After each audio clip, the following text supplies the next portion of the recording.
happy daycare. If today's your first on this channel, I am happy to have you on board.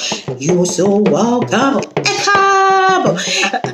We're going to be greeting everyone together in Yoruba language, okay? On the count of Enio, Ejo, Eta, Oya, Ekaro, Ekaso, Ekale. Akudede àsìkò ní gbogbo tẹ́ bá ti ń gbọ́ wa lónìí. Orúkọ tèmi ni Olùkọ́ Aunty Daycare.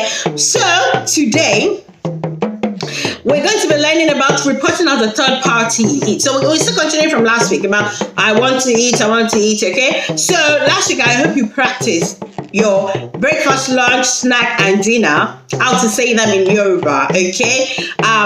Also, so today we're going to be learning about how do you say if someone is having their breakfast, lunch, snack, and dinner, okay? So, for example, we're going to say, let's say, for example, your sister's name is Bola, okay? We will say, for breakfast, Bolanje Onje Aro.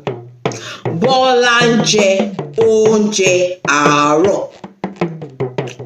If it's lunch, as you know, last week we know that the food we have in the noontime in Yoruba is osan. So, bolanje onje osan.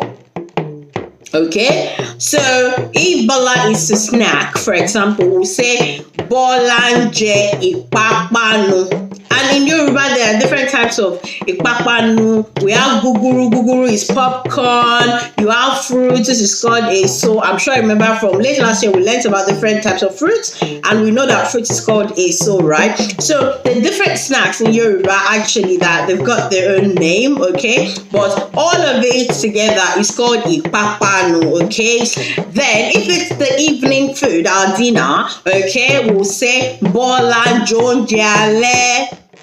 Okay, Bolaje Onje Ale. Alright, so that is it again for this week. So from next week, we're going to learn another type of sentence. But I just want you to get used to speaking, saying these simple sentences yourself, okay? And it will really help you in your learning of speaking Yoruba language, okay? And as you know, we're going to be saying our Odapo together on the count of Enio, Ejio, Eta, Oya, Odabo. Thank you very much. Eshe.